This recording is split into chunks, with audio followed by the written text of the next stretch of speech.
understand what the numbers are telling us. For instance, on the first page, when we're looking at emergency shelter, in those 2 months, 1,717 people entered emergency shelter or a temporary shelter program. Now, that number includes people who are going and staying at places like the Gospel Center Rescue Mission or Stockton Shelter for the Homeless. It also includes people who are assisted by the Human Services Agency through the one-time TANF Homelessness Assistance Program, which is essentially a 16-day voucher for emergency stay. So when we're talking about those emergency shelter numbers, how many people were served by emergency shelter in those 2 months, that's what we're talking about. Now, when we look at number of emergency shelter beds in the county, 944, those are the actual number of beds we have in emergency shelters. So you can see just from taking the number of people who seek help in 2 months, compare it to the number of beds we have, and you can see that we do not have a sufficient number of emergency beds in San Joaquin County to meet the need.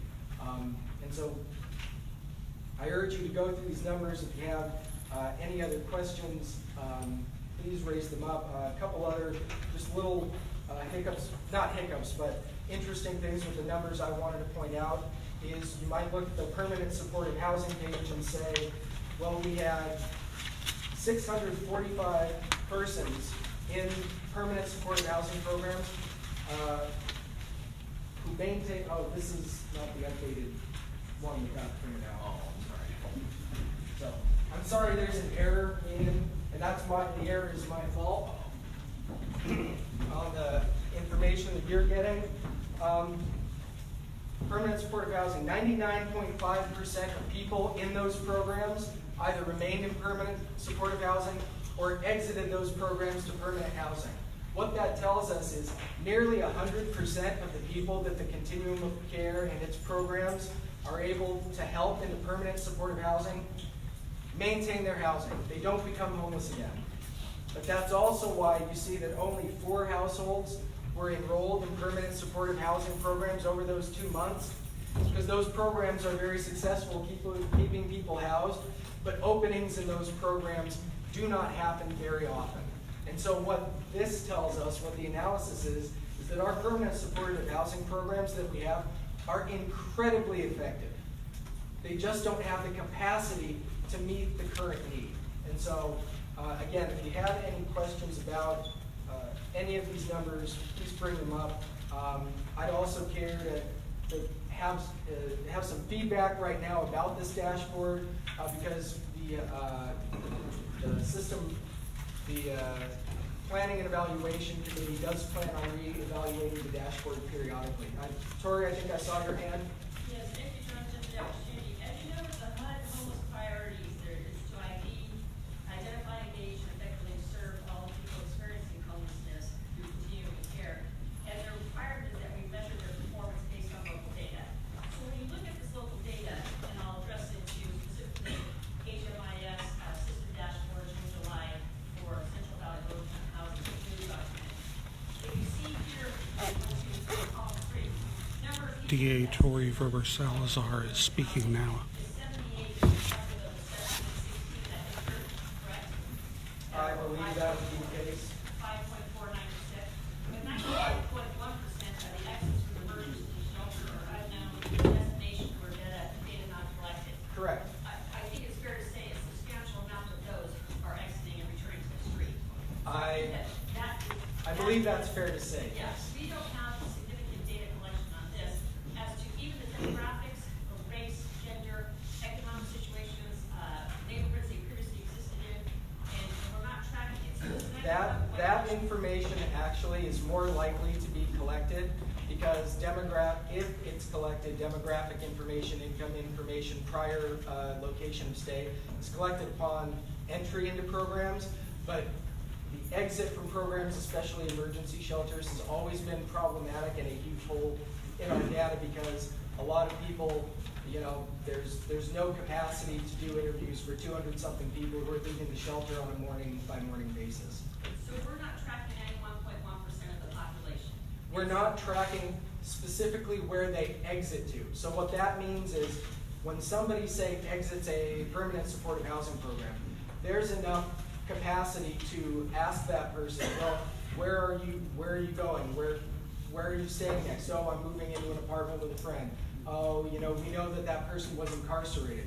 We can track that. When 200-something people leave, say, the Stockton shelter every single morning, we don't have, 50, 60 people interviewing everybody saying, where are you going to stay tonight? So what that data point means is we don't know if they're going back to the streets. We don't know if they're going to stay with a friend. We don't know what their situation is going to be. Now, if they end up back in the shelter or a different shelter, we do have the capacity to track that, because then they'd be recorded in the HMIS as entering another shelter. But we're not looking at that 91.1%, we're really getting a good snapshot of who they are, what are their needs, if it's mental health, is it substance abuse, is it occurring, is it what is their physical situation that we can assess and provide those tools. We know that this 91.1% of the people that are passing through the services that are provided within the county are not being tracked with that data. So I think it's imperative that we create a system where we have an idea of what we're doing, because this is the vast population of the individuals that are on the street. And this will give us a really good snapshot of who they are, what they're doing, and where they're going. And I know it's difficult because it's a fluid situation for many individuals, but at least we have that opportunity to provide that. And I think it's also important that we talk about, if you could go to HMIS dashboard for June, July, the orange, sorry, these are numbers, or I was referencing the number page, and we'll do that for the next meeting. And you talk about the number of persons newly enrolled in permanent supporting housing. Yes. 4 households, 4 persons. So that is measured against the 1,716 that entered, correct? That's just the raw number of people who were enrolled in those program types over the time period. So we had 1,705 people enter an emergency shelter, a temporary shelter, in crisis looking for permanent residency, and then we were able to provide 4 households, 4 persons, correct? Through permanent supportive housing. Remember, permanent supportive housing is a specific type of housing. If you look at the next page, which is rapid rehousing, 33 households were enrolled in those type of programs during that period, with 30 households who actually obtained, homeless households who obtained housing. Now, to your point, again, those are small numbers when compared to the number of people who are seeking emergency shelter and permanent housing. So this is pointing to, again, the analysis, this is really pointing to a capacity issue of the system. Again, I apologize that the rapid rehousing, that second item under rapid rehousing should be percentages, not raw numbers, but the percentage of households exiting rapid rehousing to permanent housing is about 85%. So that's an 85% success rate for those programs, a 99.5% success rate for permanent supportive housing programs. This points to the idea that we have effective programs, we just don't have, to your point, the capacity to serve the people who are looking for assistance on a regular basis.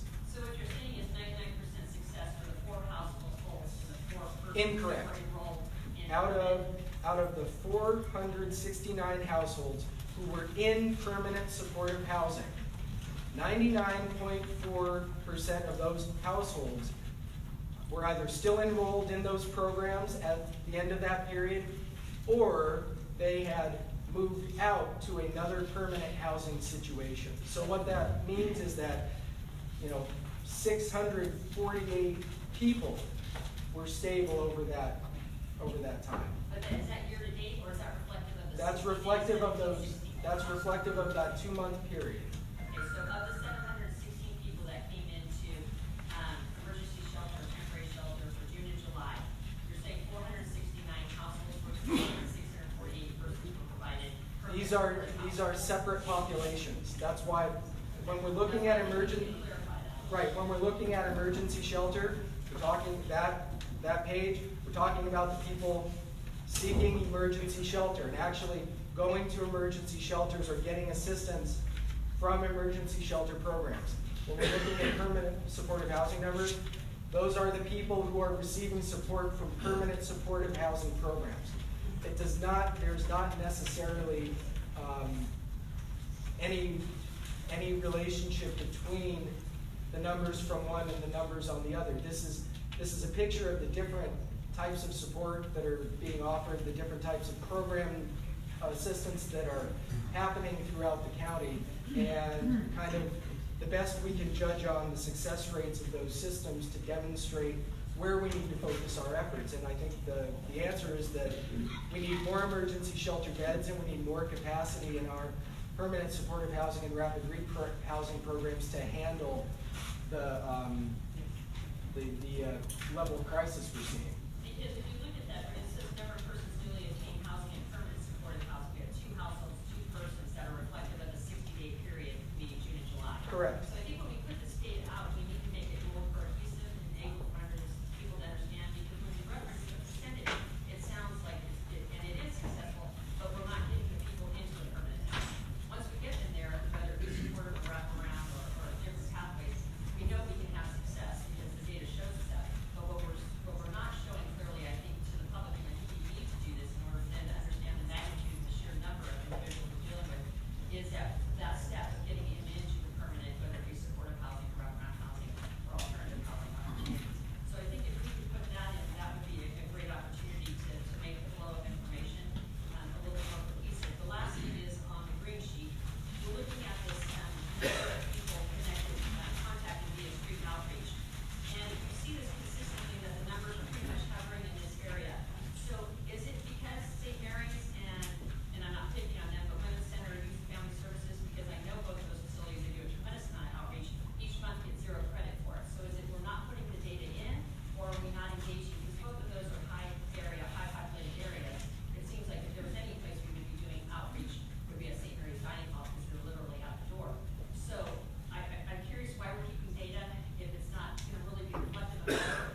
Is it an issue with us not inputting it, or the team's not inputting it correctly, or why do we continue to engage in data collection that isn't reflective of the work that's associated? So if we could just clean that up, I think that would be great.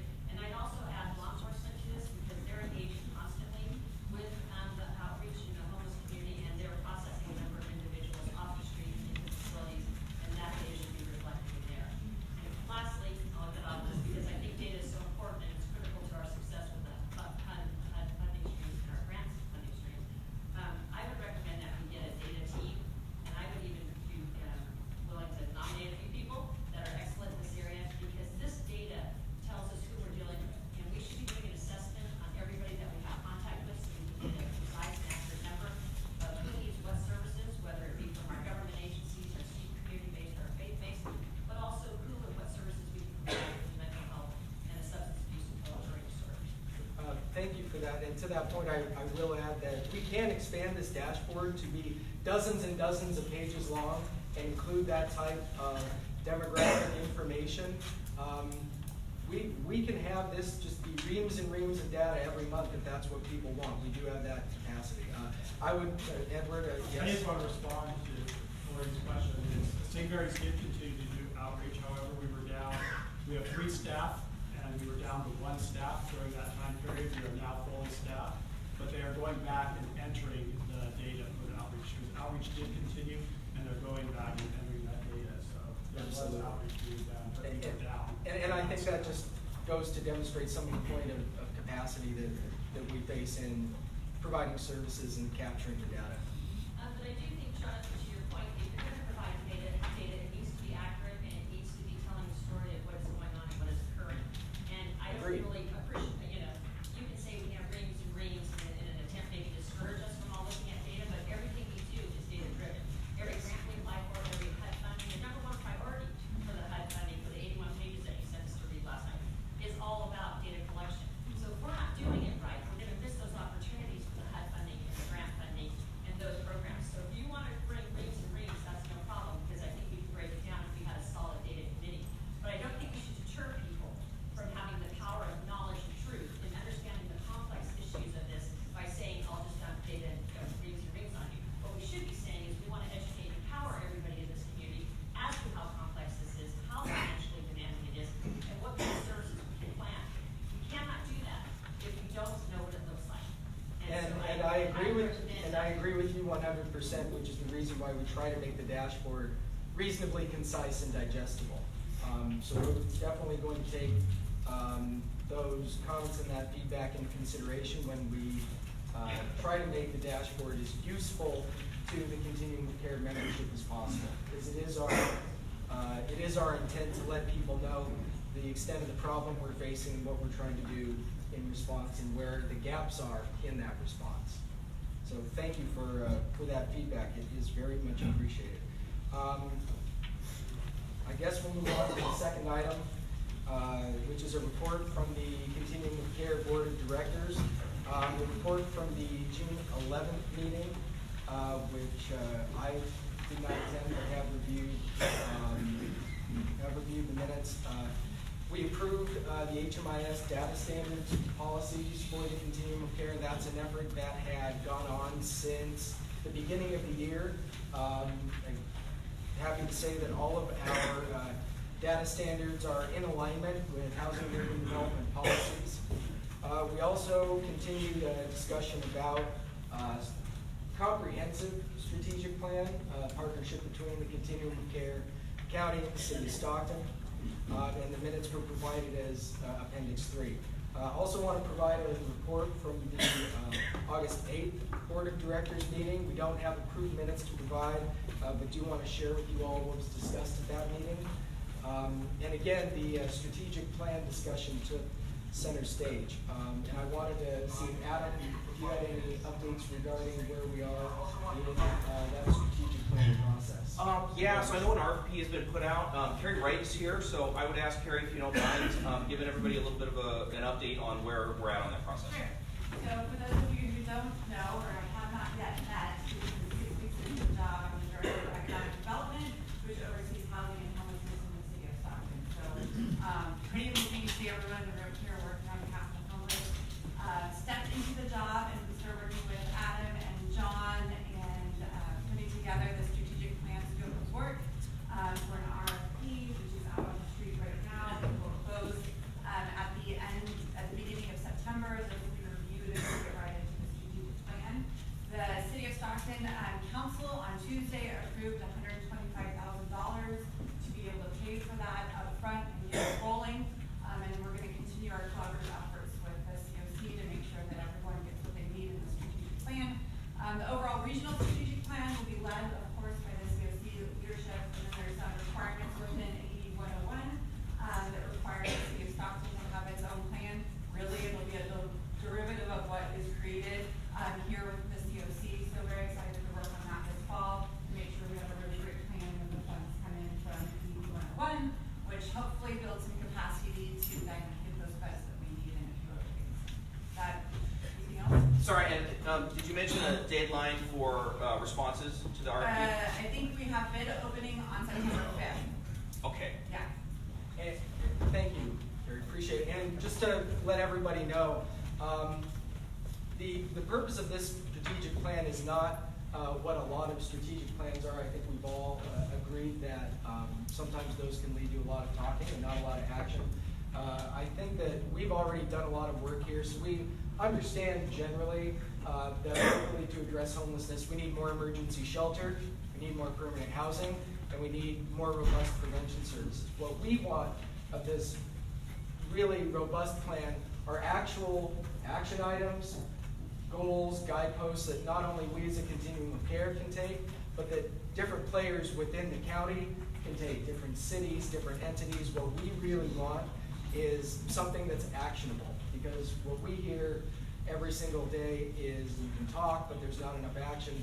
I think there's consensus that we are at the point where we need to take more action than what has been made in the past, largely due to constrained resources. But we really need to make a more concerted pitch for more resources, and we believe that this strategic plan will help us do that. Also, we are reviewing the charter. We're focusing on especially policies regarding board meetings, just to be sure that the business of the continuum of care can be conducted quickly and efficiently. Mostly revolves around setting up really well-defined rules for when special meetings can be called and possibly conducted via electronic correspondence, as opposed to just the regular meeting schedule, because sometimes to get things signed, to enact grant proposals, we do need to be able to act quickly and flexibly. So that any charter revisions, of course, come back before the overall continuum of care for discussion and approval. Also, want to point out to the COC membership that the terms of several board members are expiring at the end of the year. And so we are opening up the nomination process. There are going to be forms that can be filled out on the Continuum of Care website if people are interested. Of course, the existing board members are welcome to reapply for those seats. There are going to be parallel processes for board members who are interested in serving again, and for people who are newly applying or interested in sitting on the overall board. Adam, do you have any more information regarding that process? Yeah, just that everybody's welcome to apply, so please feel free. You can go to sanjoaquincoc.org. There's a board of directors page that talks about what the responsibilities of the board of directors are. The application is located online. Feel free to reach out to me if you have any questions. Our hope is to have a slate of nominees by the next meeting, which, if I'm not mistaken, is October 24th, the next regular meeting of Next this group. regular meeting. Yeah. And some of those duties are not only attending board meetings and making decisions on behalf of the entire continuum of care, it's also soliciting feedback on a regular basis. It's also actively participating in the committees and bringing back specific work products to the committees that then can be forwarded to the board for consideration. I will also mention that the governance charter that we're working on an update, and John just mentioned, is also available on sanjoaquincoc.org. And if you go in there, it spells out all of the duties that are expected of a board director. So this should help answer a lot of questions. And again, I'm happy to help answer those questions too. So feel free to email me or call me. Great. Moving on to item number 3, there was a local award announcement late last week for a relatively small amount of funding that's coming from the state that's going to be used for rapid rehousing, permanent housing, and to augment a veterans permanent housing project that is being proposed by the Housing Authority in partnership with San Joaquin County. Also to augment a enhanced coordinated entry system, which hopefully will provide more capacity for agencies to quickly and efficiently utilize the HMIS and gather data and refer people to permanent housing programs and services that they need. Adam, do you have anything to add to that? No, I think you covered it. Okay, great. Moving on to number 4, brief update about the Continuum of Care competition application. So this is the specific annual grant competition for Continuum of Care funds that comes from Housing and Urban Development. The deadline for individual project applications is August 30th. Again, if your organization did not submit a letter of intent, you are not eligible to submit a project application. There was a meeting of all the organizations that are proposing new projects, and so that was accomplished in accordance with the rules we had set forth for this competition. It was also discussed at the last board meeting that there is no reallocation within the COC competition this particular year. What reallocation is if programs do not meet specific performance criteria set forth by the Continuum of Care, those programs are dissolved and that money is made available for new projects. That is not happening this year. We will again engage in a very robust reallocation process next year to again determine, to recalibrate those performance measures, to look objectively at what programs are performing well, what programs are not, and if programs are not performing well, reallocate that money to potential new projects that have the ability to better impact homelessness in our community.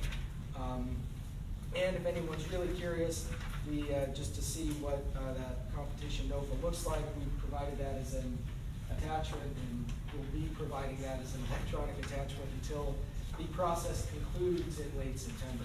It's 100 pages. I didn't print it here today, but you can go to HUD's website to get a digital copy of it. Absolutely. And work continues on the overall Continuum of Care application as well. So Adam, I'd like to turn number 5 over to you. Speaking about health outreach to homeless encampments, specifically regarding our neon waterways. Yeah. So San Joaquin County Public Health Department and the Environmental Health Department in conjunction put out a press release regarding the toxic algae that is in our waterways. And one of the requests was, can we get the word out to our homeless folks living out there? And so I, through the COC email, sent that press release out with those details. And there's a little warning flyer that I made available to folks. And so if you have that, you want to hand it out to anybody that you like.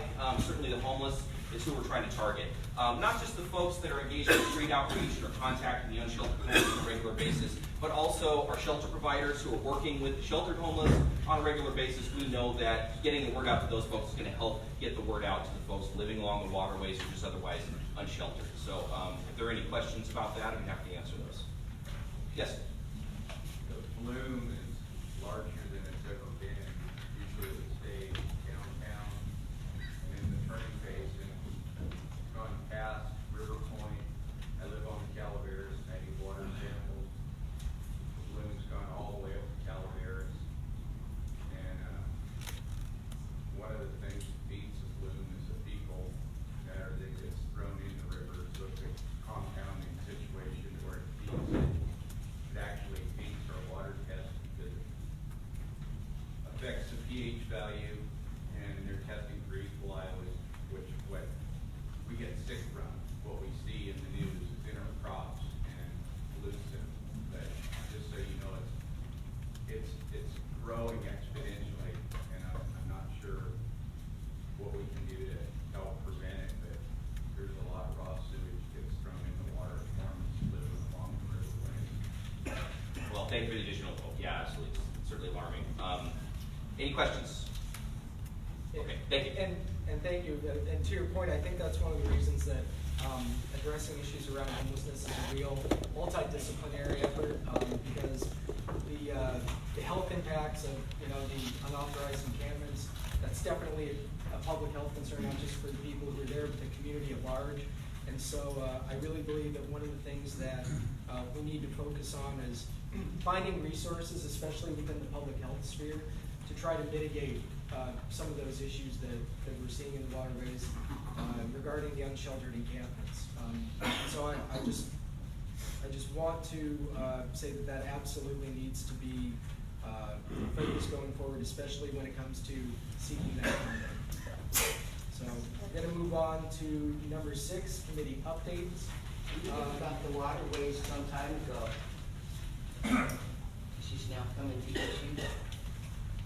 Okay, moving on to number 6, committee updates. Do we have an update from the Data and HMIS committee? Okay, is representative from the coordinated entry committee here? Adam, would you take that, please? Yeah, so the Coordinated Entry Committee is continuing to look at our coordinated entry system as it exists, and also to try to revamp it. We have focused on creating a new manual instead of written standards. It's an ongoing process. We're also examining what our coordinated entry system currently looks like today and how we would like to see it move into the future. So again, it's an ongoing process, and if anybody's interested in participating in this work, probably need all the help we can get. And if you go to sanjoaquincoc.org, you can see what's entailed in being a part of the Coordinated Entry System Committee. Reach out to me, and I'm happy to get you on the committee. Kay Roosdahl is the chair. Okay, thank you, Adam. Do we have an update from education and membership? John? Yeah, just real quickly, I'm John Ledbetter, chair of the Education Membership Committee.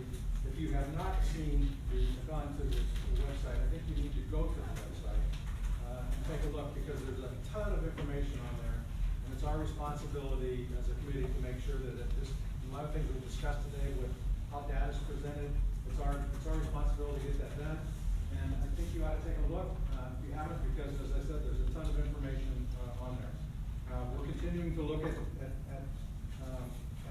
adding information to the website regarding sources of funding and programs and that sort of thing. So we're continuing to work on those sort of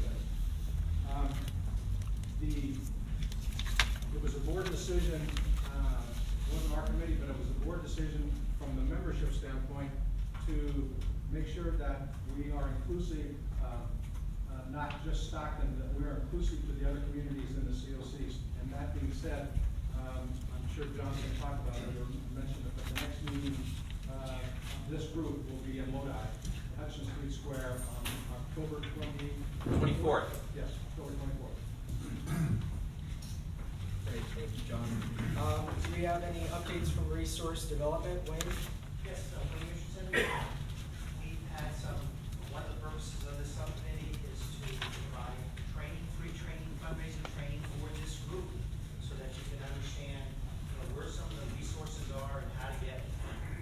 We had a all-day fundraising seminar conducted last month, and today, as what we'll be doing every COC meeting, we'll have a 10-minute break after this is concluded, and then there'll be a topic that is of the general interest. Today's topic is on community development block grants, and Chris Becerra has agreed to brief us on her expectations and how those are. If you've never done one before, you might want to stay and find out how to, what the process is and timelines. And the timing of this is good because we're entering into this cycle.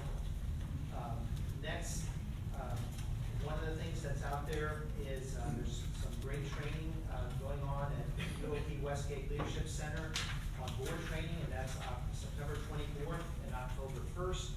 There's a limited amount of seats, but I think there's still some available. This is training on your board and understanding their governance role as a board member. So nothing but great reviews from this training. I'm actually going to it. It's a 2-evening, September 24th, October 1st, and there's information on the UOP website on that. Subject to board approval on the 24th of October, our next COC meeting. The training that'll happen after the regular meeting is we're going to have a panel of private foundation CEOs or executive directors that will be here, and you can be briefed by them and to understand what they look for in grants and how to apply, and then there'll be an open forum for Q&A from the group. So our goal is to, again, resource you with funds and understand how to get those funds. Thank you.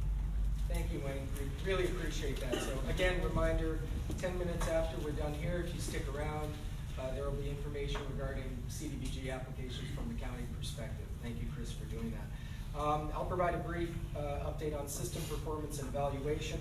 Focus of that committee going forward is really going to be on overall performance standards for different types of projects within San Joaquin County, and reallocation standards, again, specifically for the COC annual program competition.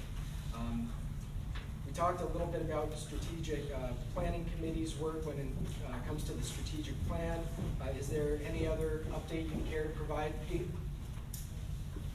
Pete Ragsdale with the Housing Authority. I think the idea is to, as soon as we have a procured vendor, to get us alignment between our community priorities around the county and cities, and of course tie that to an actionable plan for projects and get those projects funded. So we want to be nimble and ready as the state puts more resources into homelessness. Absolutely, and the timing with the state starting to put more resources into homelessness is really key to this plan being enacted. We've known and had the expertise in this community for quite a number of years, again, about generally what we need to do, but resources have often prevented us from having the type of robust response that we really sought to have. So I think that wraps up most of the business of the COC, but we do have a guest presentation from San Joaquin County, unless you need to add. Yeah, I just have one more thing I want to talk about real quick. So on the table is a sheet that talks about all the data from our point in time count. United Way, Kristen Bertwissel volunteered to create this sheet and it's got a whole bunch of information. It's very high level stuff, but it's designed to be kind of as consumable as possible. So take a look at that. Please feel free to reach out to me. I can certainly send it to you. I'm going to post it on the website very soon. And the intention is to use this as a model for our data dashboard at some point as we continue to develop that. So if there are any questions about that, I'm happy to answer those. But I just wanted to highlight that. Please feel free to take one when we go. Yeah, thank you. There's been some good work put into that dashboard. And maybe a suggestion about the dashboard performance evaluation. Yes. How much dollars and how much goes to overhead, how much goes to In terms of breakdowns of specific funding streams, funding specific programs. Thank you for that comment. Made a note of that. So right now we're going to have a presentation from San Joaquin County Supervisor Tom Patty. Tom, can you come on up, please? Thank you for being here. Afterwards, there may be some time, depending on the timing, for some brief public comments. We try to limit those as much as possible in the interest of getting everybody out of here on time in a respectful manner. So, Tom, please, I appreciate you being here. Thank you. Good morning, everybody. I'm going to cut right to it. Wanted to start off, obviously, talking about some of the things, the reason why we're here. And, we've got a room full of stakeholders. We got a room full of people that have their fingers on the pulse of this issue, that care dramatically what's going on in their community. And I'm going to start off with the absolute obvious. The effects of our community homelessness is, of course, public safety, public health issues with the risk of spreading diseases, pollution, crime, vandalism, theft, blight, loss of safety and security at one's home, business disruption, loss of desire to locate and be in proximity, decreased property values, demand on services, unanticipated costs, and so much more. The cost of this list alone is staggering. The effects of homelessness on the homeless people are devastating. They range from health issues to personal entrapment. It's believed that many of the homeless individuals failed in their lives to cope with their difficulties, and this makes them alienate themselves from the rest of the world. Their health issues include cardiorespiratory disease, tuberculosis, skin diseases, nutritional deficiencies, sleep deprivation, mental illness, physical and sexual assault, drug dependency, high mortality rates, HIV and AIDS. At a time when a person realizes and is devastated in their life where they're shattered and broken, they've got a loss of self-esteem, they've become institutionalized, increase of substance abuse, loss of the ability and the will to care for oneself, increased danger of abuse and violence, increased change of entering the criminal justice system, development and behavioral problems. Every stage and step of this evolution is a detriment to the individual as well as society and the community at large. Again, the costs are devastating. I'm here today, my comments are specifically to the COC board and as it relates to your strategic plan. First, let me state that your position on this continuum of care board is a difficult one, rife with challenges, scrutiny, and difficult goals. You work to bring stakeholders to the community, including nonprofit providers, advocates, local government leaders, business leaders, law enforcement, and more, all together with a common goal: coordinating services, reducing duplication, and to bridge gaps. Your tasks include obtaining funding with effective stewardship of these resources, as well as facilitating community planning, design, and implementation of programs critical to ending homelessness here in San Joaquin County. On behalf of those living homeless or those affected by this reality, there is work done daily, but the challenging issues continue to a point that no matter the accomplishment, big or small, the goalpost continues to be 100 yards away. We as a community are here to enlist the support from the COC, your expertise and experience in housing, emergency food and shelter programs, behavioral health, addiction, and preventative support. To date, we applaud your efforts and the task of tackling this monumental issue. I'm here to talk about an expanded mission beyond the housing first. If you look at the list and review the behavioral and symptoms of homelessness, taking that person from the street and putting them into a housing first model is going to be difficult in the very least. For 2 years now, based upon conversations with our county administrator, I understand that it's critical that the San Joaquin COC be the lead in coordinating and providing insight on solutions in addressing the homeless population in San Joaquin County.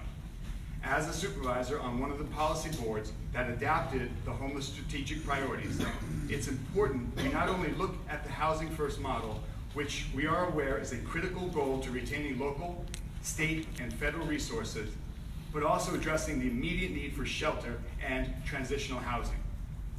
We, the citizens, are asking the COC to coordinate and expand the availability and make a priority for new funding to address this need and the immediate action for the hundreds of individuals living without shelter and supportive services.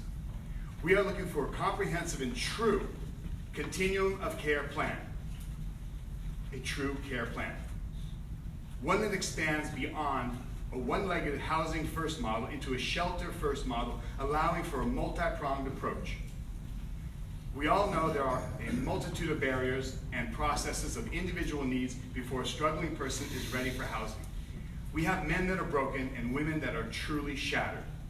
The compassionate action is to provide a shelter first model with wraparound services that can transform those with short-term and long-term needs to a pathway of stability.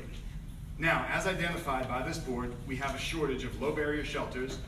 We need housing. We need emergency shelters. We need a myriad of solutions put into place. But let's focus on creating a centralized transitional shelter that utilizes our resources and creates a model of example.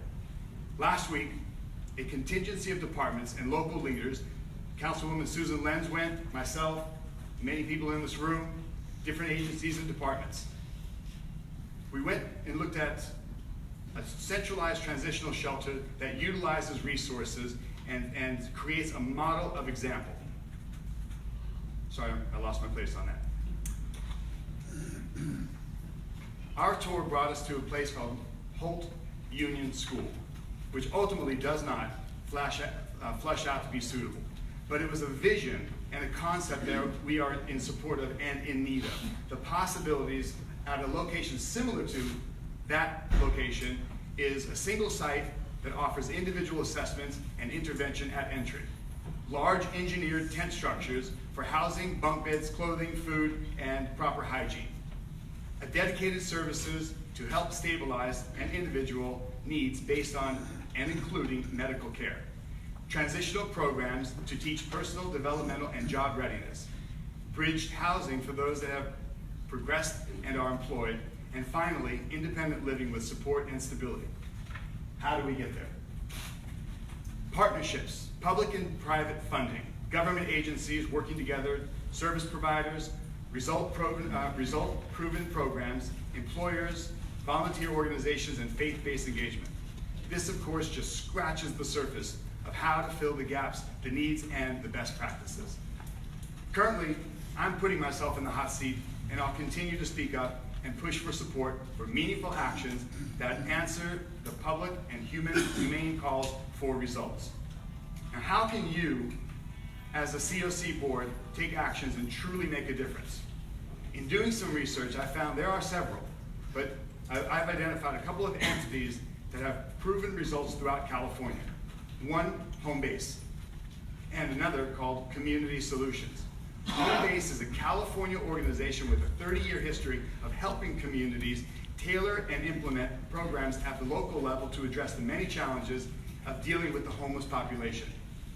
Community Solutions is a Built for Zero initiative that is helping over 70 communities adopt proven best practices, deploying existing resources more efficiently, and use real-time data to improve performances and effectively end chronic and veteran homelessness, which San Joaquin has prioritized.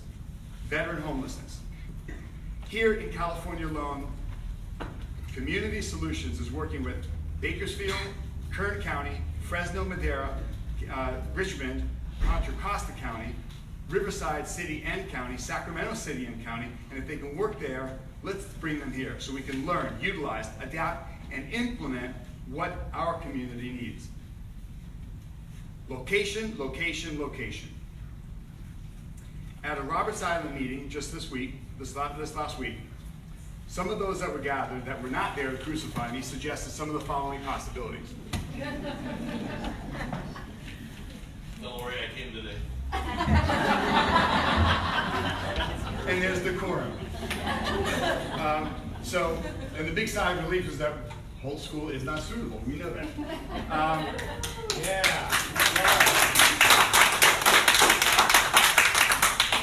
I guess you guys missed that in the very first 1 minute when I was speaking last week at Roberts. So, but here's the deal. You know, there are locations and there were suggestions, and I wanted to make that a bit of a workshop. Now, most or some of these may or may not be viable, and some of them have already been fleshed out. But they include things like ideas and ideas to pursue. That's the key. Pursue all options and ideas. Rough and Ready Island, the San Joaquin Farm Labor Camp, the fairgrounds, the closed female prison off of Arch Road, Sharp Army Depot, empty warehouse buildings near the airport, and the now closed Mary Graham Hall over by the hospital. And speaking with our sheriff, he suggested that we look at the county-owned properties between Matthews Road and I-5, and close to his facility. Another possibility that I've talked with Stockton Homeless Shelter about is the parking lot in front of the St. Mary's Dining Hall. That's another possibility of where we can locate. Some, if not all of these, have been suggested prior, but the point is we need to explore and exploit any and all locations until we find the best fit for what we identify our needs are. Without a doubt, this task is full of challenges and with many barriers to overcome. But the fact will remain that unless we collectively work together and create a true resource center, capable of transforming our blight into substantial stories of success, we're doomed and plagued by the inactions with a lack of change in that direction. All of us gathered and many residents that are disrupted by what's happening around our waterways, our neighborhoods, throughout our cities and our county, we are collectively looking for new actions that will help alleviate this blight and its effect on our communities. Businesses, our prospects, the economic growth, and our public safety are all detrimentally affected. The question we have for you, the Continuum of Care Board, and we are wrapping up right here, guys. The question we have is, what's possible in the next 100 days? What would be the biggest and most immediate wins include? What do they look like? Let's identify them.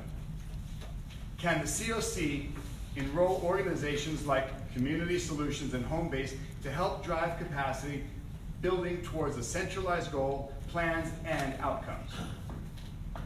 Do we need to work with the COC Strategic Planning Committee, or what is your preferred method of advancing this narrative and this type of work?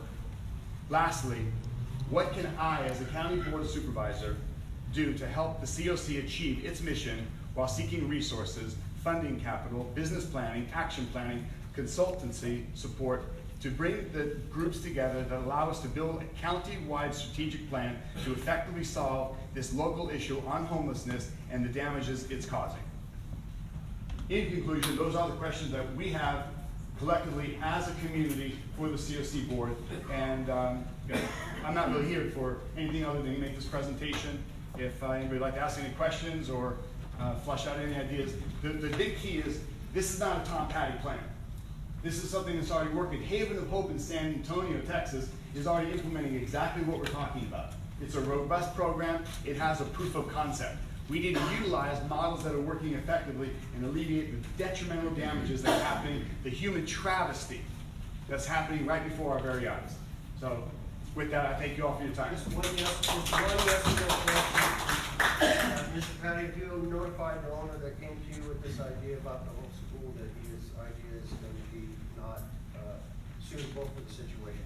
I've not had any further conversation with them. I did let the property owners, I don't know the owners, I did let the property managers know that Holt is not a suitable location. It wouldn't pass many barriers that would need to be overcome. It wouldn't be know the suitable. barriers and let them know the barriers and why it's not suitable. There's a variety of reasons why it wouldn't be suitable. Yeah.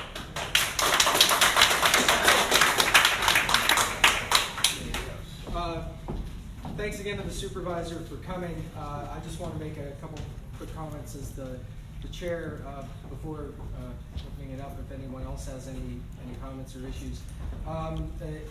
It does take quite a bit of courage for anybody to stand up and try to put forward projects that are actually actionable, that can actually go forward practically. And so I do appreciate that, Supervisor, so thank you. And it takes really a lot of people working together to make anything happen. Although I'm encouraged because on many of these statements, it does sound like the continuum of care is relatively on the same page when it comes to developing a shelter-first model. Increasing the number of low-barrier shelter beds is absolutely a component of Housing First. Housing First is a fairly robust model that we've been utilizing that focuses on getting people off the streets and into shelters and into housing as soon as possible without preconditions on other types of services. And so that's positive. The idea that we should be working with home base or other such outfits with expertise. Home base is anticipated to be one of the respondents to the RFP to conduct the strategic plan. And you know, it's my personal experience and with my personal knowledge, they're a very well-regarded outfit that could help us increase our capacity quite a bit. But I also want to comment on the idea that you know, we really are at the point where we need to be able to put some of our ideas into action. And again, for a long time, I think the COC core membership has really known that we need to expand emergency shelter, we need to expand our permanent supportive housing, and we need to expand efforts to keep people from being homeless in the first place. One of the reasons that a lot of these efforts by the COC have not resulted in a ton of huge splashy action is that there have not been the dollars to support that action.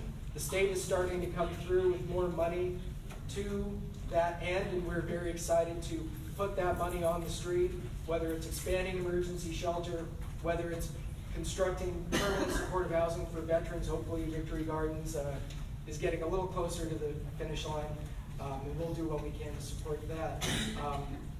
But we do really need to understand that it is going to take a commitment not only of these state resources, but local resources to make these efforts sustainable.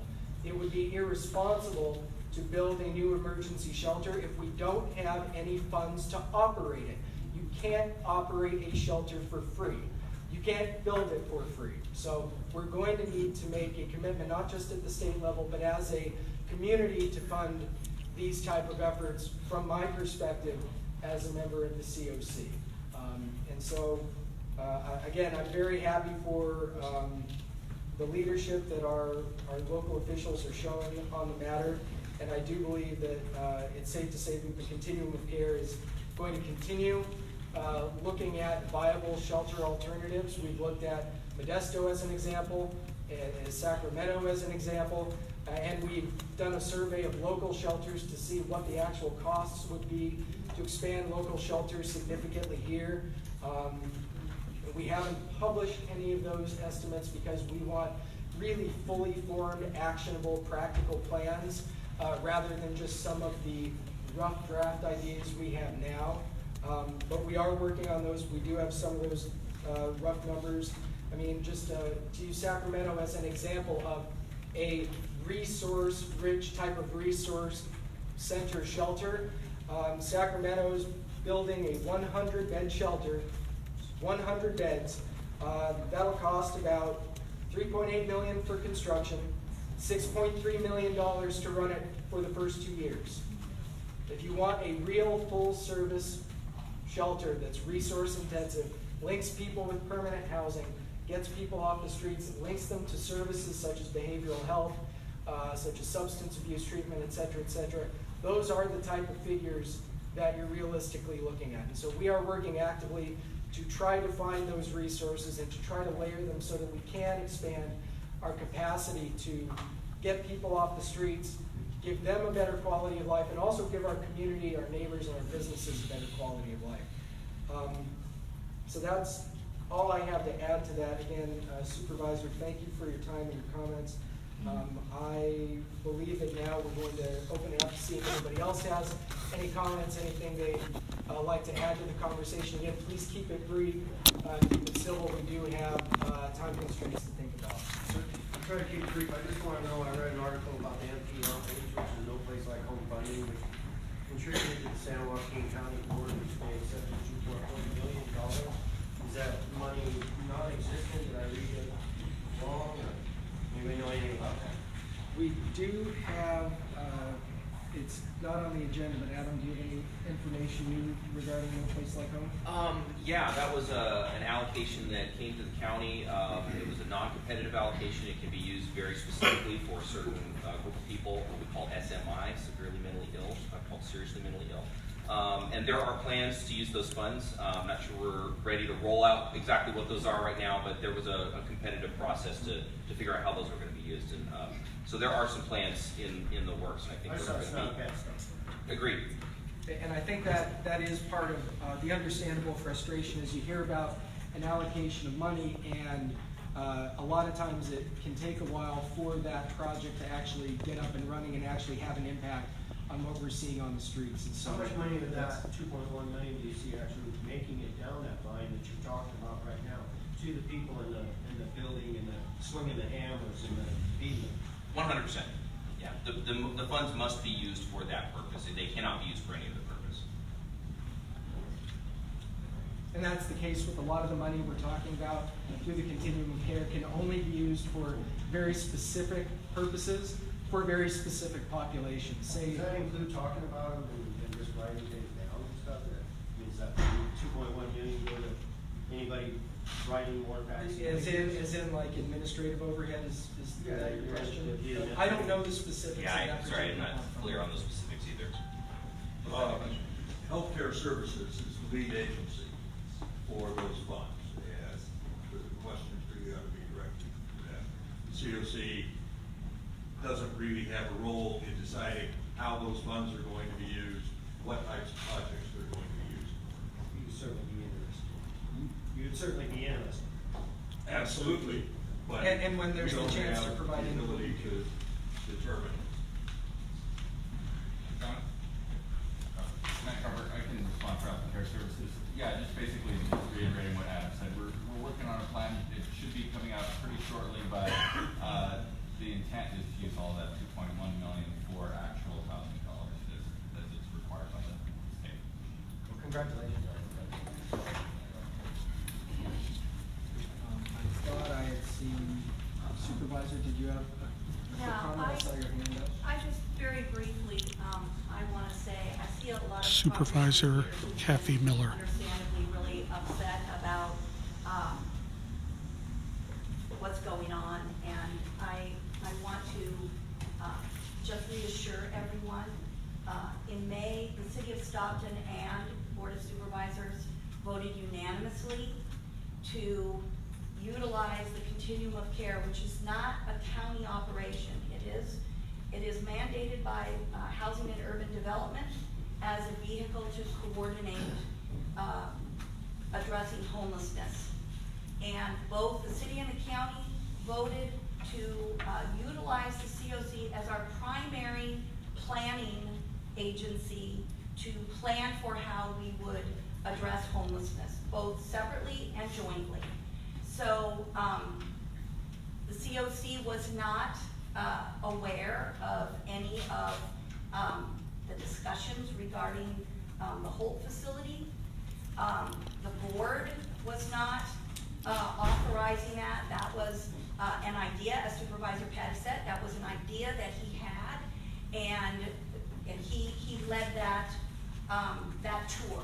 So I want to reassure everyone, I think if you listen to the presentation that's taking place here today at the Continuum of Care, this is a group of folks that have been involved in delivering services on the ground in some really tough environments, many of them nonprofit organizations from throughout the county, from Tracy all the way up to Lodi, out to Ripon. We've had law enforcement, we've had full membership from our criminal justice system.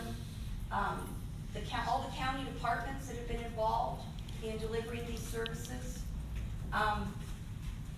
As a task force first, and then under the guidance of HUD to expand the continuum of care. This expansion just took effect in January of this year. But this organization, and I think if you listen to the presentations from the committee reports, I hope that what you're able to take away is how committed this group of people has been. They've been meeting every month for over 4 years. They have made progress. It is an expanding issue, but in this county, we have made progress. There are housing projects under development. There are increased services. There was just an article in the paper this week about a medically supervised detox center for the first time that gives our law enforcement agencies another option. We also had opening through a partnership with community medical centers, a sobering centers. That's 2 different kinds of resources that were not available in this county. It's open to all the law enforcement agencies throughout the county. There are things that are happening and have been happening, but this is a big problem that has been growing for decades in this country and in this state. And a lack of resources and the strings that are tied to those resources that we get, they do direct where we can spend those dollars. And so this is a group of really thoughtful, committed people who have given a tremendous amount of their time for over 4 years to help address this issue. Is it solved? No, we all know that. We can see it every day. But I want to reassure everyone that's here that the process that is in place and has been adopted, it is not abrupt. It is not about moving forward unilaterally. It is about getting consensus from all of our communities and building a path forward together that works for our county, deals with our specific issues. So I really just want to reassure everyone, you're welcome to attend these meetings every single month. And if you have an interest in this issue, I would encourage you to do that. I think you will come away with a deeper understanding of all the different ways that people throughout this county have been partnering, have been collaborating, are working together, and are making progress. Do we wish it was faster? Yes, we all do. I do too. I share many of your same frustrations. But I want to reassure everybody that's here today, there is nothing that this continuum is going to do to try to put a program in place without the public's knowledge, to move something into a neighborhood where the neighborhood is opposed to it. This is a process that this continuum is about convening and gaining consensus. So you are all welcome to come. We hope you do. But I just want to reassure everyone that the process that is in place is a very thoughtful process. And I think if you look at all of the angst that's gone on in the last week, I hope you can understand why the process that's been developed is very purposefully a thoughtful process to make sure that people are on board and we are addressing the real needs of our county. So that's really what I have to say. I have been participating with this group for well over 4 years now, and I always come away from these meetings deeply grateful for the work that they do in their various communities and really inspired. I mean, some of these people have been at this for 30 plus years and doing tough jobs. And many of them, people don't even know what they've been doing. And it's incredible. And so I encourage all of you, come to these meetings because I think you'll come away with an appreciation for a lot of really good things that are going on in San Joaquin County and have been going on in San Joaquin County for a long time. So that's really what I have to say. Thank you.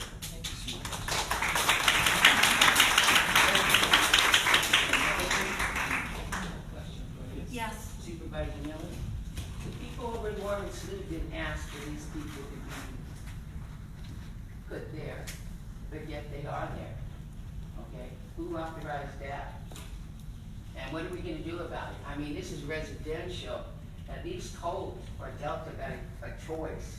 Okay, but those folks didn't get a choice. The people in Mormon Slough weren't put there. Oh, they just was allowed Government to go. did not put them there. They have Okay. not been placed there. Okay. And we understand a lot of the issues, as do the city of Stockton representatives, who have jurisdiction over most of that area. But there are a lot of legal requirements that we have to meet in terms of cleaning camps. We do that from a public health standpoint. The county has an encampment response team that's comprised of behavioral health, law enforcement, health services. We bring out a whole team of people to help when an encampment is going to be cleaned up and relocated, to link them with services. Legally, we do not have the ability to compel people, and when we don't have a place to move them to, our options are limited. And it's part of the reason why, first as a task force, and then as a continuum, the Housing First model, it's part of why the federal government has embraced it. Because there is a realization that if you don't have somewhere for people to go, you're very limited in how you can address the problem. So we are focusing on both increasing shelter capacity, transitional housing capacity, permanent housing capacity, and to be perfectly honest with you, I would like to see more funding directed to prevention. Because once somebody loses their housing, it is far more difficult to get them back into housing. So all of those components have to happen, and it's not gonna happen overnight. It takes a tremendous amount of funding. I think you heard from John. The cost of a shelter in the capital, it's the ongoing operating expenses. It's expensive. Do you have homeless people here today to represent their community? I don't know, we do have, formerly homeless individuals. I was homeless 3 years ago. There you go, there's somebody right there. We have a board member, at least one. Yes, it's a requirement of the charter that at least one member of the board has lived experience. And you've attended, many. The thing is that with like Warren Slough, there's signs up there, no illegal dumping, no this, no that. And when we grew up as a kid, we couldn't play over there, and we couldn't go. So how, as you guys, and you from the shelter and big money, know that all these people are all lined up in that slough, knowing full well that it's a house hazard, that there's no running water or toilet facilities, and still allow them just to go ahead and camp there. That could be pardon me? Yes, Yeah, go ahead and answer. I want to be respectful of Yeah, I'm everybody gonna be else, respectful too, of because everybody I else wanna here. ask the question, and you still haven't answered it this long. I actually believe that the supervisor did provide an No, answer, and I'm she sorry that said it what the didn't news understand. that ODEC meant So- what state law said. She didn't say what the county or any other law agency in this town or this county would do. I couldn't get away with it, so why does other people? Actually, I have answered your question. Yeah, okay. And I don't think that pointing fingers at individuals who've been working on this Been working on and this for accusing. $200,000 a year, and he still don't have a solution so with that- 30 years of experience. This is not the not forum fair. for your personal It is reasons. fair, because all It you is guys not want to fair. talk about is funding. I would more also- It's money, not fair. More money. Point of order, I would like, I'm done, because you guys talk too much and all you do is fill your own pockets with money and you do very little for the homeless. To the You're just now supervisors. starting to. to the supervisor, Oh, you're to full of shit. Oh, you're Supervisor full of Patty's shit. point, Yeah, thank you for attending. These poor people suffer because of you twiddling your thumbs. For And we Supervisor get more Patty's money point, out of the people in action in Stockton. the next 100 days that we can commit to. Yeah, you guys know about money. They care about a homeless person. That's why you don't have a homeless person here up there speaking about all your missteps.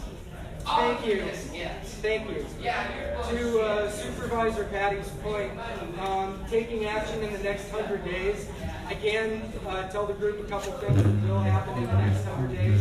We will have a completed application into Housing and Urban Development that should bring at least $4.2 million to permanent housing and permanent supportive housing programs to the homeless here in San Joaquin County. Those are renewal funds. That is something that will be done in the next 100 days. We hope, I'm not going to commit the city of Stockton, but I hope in the next 100 days the RFP process is further along and we've identified our vendor. Also, I believe that, as Supervisor Patty said, we are at a point where if we're going to expand emergency shelter, we do need to get down to the nuts and bolts of identifying locations. And so I think that one of the things that the continuum of care can commit to is providing some feedback and a list of the features that a good, viable location of a shelter should have. Is that I don't have land that I can commit to anything, and a lot of the possibilities for locations that the supervisor put out there have been discussed before. What we can do as a clearinghouse, as experts, is we can put together a good comprehensive list of the features a viable shelter location should have.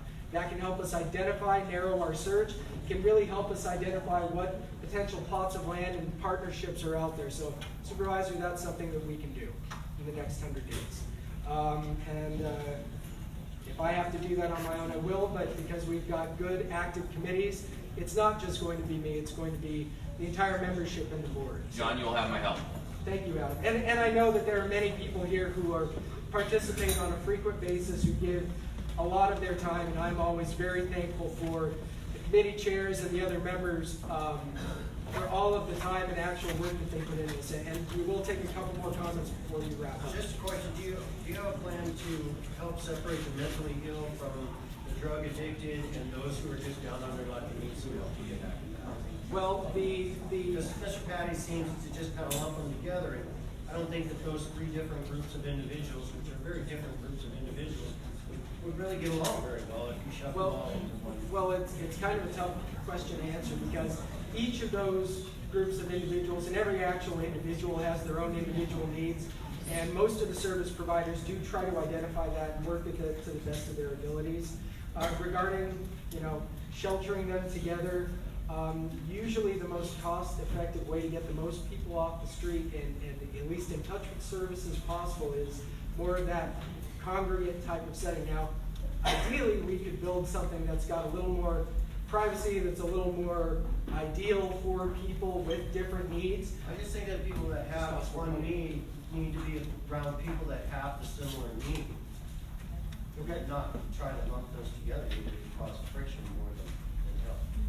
Actually, I'm gonna just jump in real quick. One of our housing projects, we have scatter site progressive housing that was a result of a mental health services innovation grant, and it really focuses on exactly what you're talking about. We have leased homes with an on-site manager and individuals that are suffering from both mental illness and substance abuse disorders are grouped according to where they are in their recovery. And so they're able to work toward self-sufficiency, but if they relapse, which everyone has ever known or been related to someone dealing with either an alcohol or drug abuse problem, it's a regular part of the recovery. They don't lose their housing. They don't end up back on the street, so we don't have to start at square one again. They move to another house, back to another house, where individuals at that level of recovery are. And so it allows us to get them stabilized on their medications. We know where they are. We can pick them up if we need to and put them on a van and get them to their programs that they need to work. We can teach them life skills. If there's some job retraining that needs doing, even just basic skills like how do you keep a house? How do you manage a checkbook? Some of them don't have bank account. All of those basic things we can work them toward, but it's exactly based on what you're talking about. Typically, you lump everybody in together, and it's much more difficult to treat the individual needs. This way, they also get peer groups support and pressure to stay on the straight and narrow. So you're right on. And we already have 6 of those houses now up and running. So I would say you could probably figure on at least 30 individuals are already currently involved in that program.